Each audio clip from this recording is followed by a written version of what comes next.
अब शुरू होने जा रहा है आपका अपना कार्यक्रम देवरिया डायरी, जहां मिलेंगी दिन भर की जरूरी बातें और शासन से जुड़ी अहम जानकारी। बने रहिए रेडियो रंग के साथ।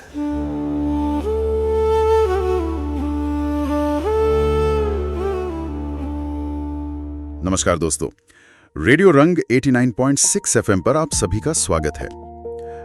मैं सोच रहा था कि आज हम अपनी देवरिया डायरी में कुछ ऐसी बातें करें जो सीधे हमारे रोजमर्रा के जीवन से जुड़ी हैं। बिल्कुल।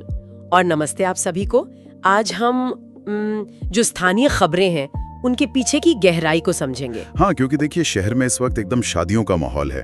अब मान लीजिए घर में बारात आने वाली है, हलवाई पूरी तैयारी में बैठा है और गैस खत्म। एकदम सही। और अचानक आपको पता चले कि भाई कमर्शियल गैस सिलेंडर का दाम सीधे 993 रुपए उछलकर 3075 रुपए हो गया है। बाप रे, 3075। हाँ, मतलब गैस मिलना आज के समय में किसी बड़े वीआईपी के दर्शन करने से भी ज्यादा मुश्किल हो गया है। ये तो है। और मैं बता दूं कि ये सिर्फ गैस महंगी होने की बात नहीं है। अगर हम अपने देवरिया की स्थानीय रिपोर्ट को देखें ना, तो घरेलू सिलेंडरों का जो बैकलॉग है वो 1,20,000 के पार पहुंच गया है। 1,20,000? अरे बाप रे। हाँ, और कमर्शियल का बैकलॉग भी 122 है। मतलब गोदामों के बाहर लोग सुबह से ही लाइन में लगे हुए हैं। तो मैं ये तो समझ सकता हूँ कि शादियों के सीजन में मांग एकदम से बढ़ जाती है, लेकिन अचानक इतनी भारी किल्लत, मतलब ये हो कैसे गया? देखिए, इसके पीछे का ना हमें थोड़ा अर्थशास्त्र समझना होगा। हमारी सप्लाई का जो ढांचा है वो एक सामान्य मांग के हिसाब से तैयार होता है, नॉर्मल दिनों के लिए। बिल्कुल। अब जब अचानक से सैकड़ों शादियों और आयोजनों की वजह से मांग एकदम चरम पर पहुंचती है ना, तो पूरा का पूरा सिस्टम चरमरा जाता है। सही बात है। और इसका आप चेन रिएक्शन देखें। कमर्शियल गैस महंगी हुई तो केटरर्स और टेंट वालों की लागत बढ़ी, उन्होंने अपने दाम बढ़ा दिए। हाँ, और जो सड़क किनारे हमारे छोटे दुकानदार हैं जो चाट पकौड़ी बेचते हैं, उनका क्या? उनका तो मुनाफा ही खत्म हो गया। एकदम सही। उनका मार्जिन खत्म हो जाता है और अंत में ना ये पूरा का पूरा आर्थिक बोझ आम आदमी की जेब पर ही गिरता है। यानी जब घर का बजट बिगड़ता तो तनाव तो बढ़ेगा ही। तो दोस्तों, कहीं मत जाइए, रेडियो रंग 89.6 एफएम सुनते रहिए, क्योंकि पैसों की इस तंगी और भागदौड़ का जो सीधा असर है वो हमारी जान पर भी बढ़ रहा है।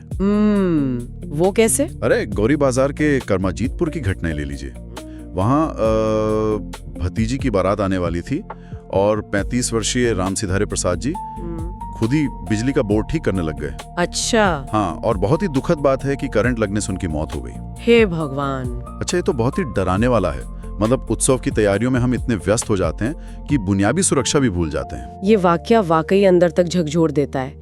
लेकिन हमें ये सोचना होगा कि ऐसा होता क्यों है। जब शादियों में बजट एकदम टाइट होता है और समय कम होता है ना, तो हम भारतीय क्या करते हैं? हम जुगाड़ लगाते हैं। बिल्कुल। हेवी लाइटिंग के लिए हम अस्थायी तारों का जाल बिछा देते हैं। पैसे या समय बचाने के चक्कर में हम पेशेवर इलेक्ट्रिशियन को बुलाते ही नहीं है। हाँ, बिना अर्थिंग या बिना किसी सुरक्षा के खुद ही तार जोड़ने लगते हैं। और ये जल्दबाजी सिर्फ घरों के अंदर नहीं है, आप सड़कों पर देखिए। हाँ, सड़कों पर भी यही हाल है। अभी हाल ही में सलीमपुर ओवरब्रिज पर कार की टक्कर से एक बाइक सवार कुरुनेश घायल हो गए। और उधर भागलपुर के पास एक तेज रफ्तार पिकअप ने एक ई रिक्शा चालक राजू शाह उनको टक्कर मार दी। मतलब हर किसी को बस जल्दी पहुंचने की होड़ मची है। एकदम सही कहा आपने। त्योहारों के सीजन में ना सड़कों पर बहुत ज्यादा दबाव पड़ता है और लोगों की ड्राइविंग भी आक्रामक हो जाती है। हाँ, लोग भूल जाते हैं कि भाई नियम भी कोई चीज होते हैं। लोग इतने मानसिक तनाव में होते हैं कि छोटी छोटी चूक कर बैठते हैं और वही जानलेवा साबित होती है। बिल्कुल। और इस अफरा तफरी का ना एक और पहलू है जो मुझे बहुत हैरान करता है। वो क्या?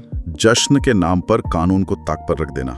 मतलब भटनी के नोनापार में रामानु यादव जी ने अपने भतीजे के तिलक में राइफल से हर्ष फायरिंग कर दी। अरे बाप रे। लेकिन देखिए, हर्ष फायरिंग तो सालों से होती आ रही है ना। तो मैं ये सोच रहा था कि इस बार पुलिस इतनी तेजी से एक्शन कैसे ले पाई कि उन्हें तुरंत गिरफ्तार कर लिया गया। इसके पीछे जो सबसे बड़ी वजह है ना, वो है हमारा डिजिटल फुटप्रिंट। अच्छा, वो सोशल मीडिया वाला। हाँ, आजकल देखिए हर किसी के हाथ में स्मार्टफोन है।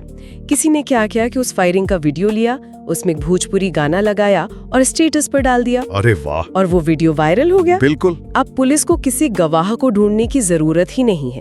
तकनीक और वायरल वीडियो खुद एक ऐसा पक्का सबूत बन चुके हैं जिससे कोई बच नहीं सकता। सही बात है।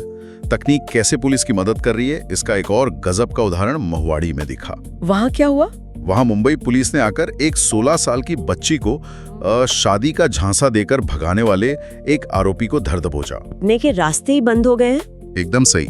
और प्रशासन की इस मुस्तैदी का असर हमारे बुनियादी ढांचे पर भी तो दिख रहा है। आप दुग्धेश्वरनाथ मंदिर वाली सड़क की बात कर रहे हैं ना? हाँ, बिल्कुल। वहाँ जलभराव की कितनी बड़ी समस्या थी और अब उसकी ऊंचाई और चौड़ाई बढ़ाई जा रही है। ये तो आम लोगों के लिए बहुत बड़ी राहत की बात है। और साथ ही हमारी स्थानांतरित डीएम दिव्या मित्तल जी, उनको उनके अच्छे कामों के लिए जिस सम्मान के साथ विदाई दी गई, वो दिखाता है कि जब एक अच्छा और जिम्मेदार अधिकारी काम करता है तो व्यवस्था पर उसकी कितनी गहरी छाप छूटती है। बिल्कुल। जब हमारा प्रशासन, चाहे वो कानून व्यवस्था हो या जन सुविधाएं, दोनों मोर्चों पर ऐसे सक्रिय रहता है ना, तो पूरा का पूरा सिस्टम बहुत पारदर्शी और सुरक्षित महसूस होता है। तो आज की इस पूरी चर्चा से एक बात तो एकदम साफ हो गई है। हमारी जो रोजमर्रा की जिंदगी है और जो तकनीक है, वो आपस में बहुत गहराई से जुड़ चुके हैं। एकदम सही कहा। और जाते जाते बस एक विचार पर आप सभी को गौर करने की जरूरत है कि सोशल मीडिया अब सिर्फ टाइम पास या मनोरंजन की जगह नहीं रही है, बल्कि ये हमारी सुरक्षा और न्याय मांगने का एक ऐसा मजबूत टूल बन गया है जिसे हम खुद अपने हाथों से चला रहे हैं। सही कहा। हमें ये सोचना ही होगा कि हम जो भी डिजिटल निशान इंटरनेट पर छोड़ रहे हैं वो हमें सुरक्षित बना रहे हैं या कल को वो हमारे ही खिलाफ इस्तेमाल हो सकते हैं। बिल्कुल, ये सच में एक बहुत बड़ा सवाल है जिस पर हम सबको सोचना चाहिए। तो दोस्तों, आज की गहराई से की गई इस चर्चा में बस इतना ही। अपना कीमती समय देने के लिए बहुत बहुत धन्यवाद। और रेडियो रंगे 89.6 FM के साथ ऐसे ही जुड़े रहिए, सुरक्षित रहें और हाँ, हमेशा जागरूक रहें।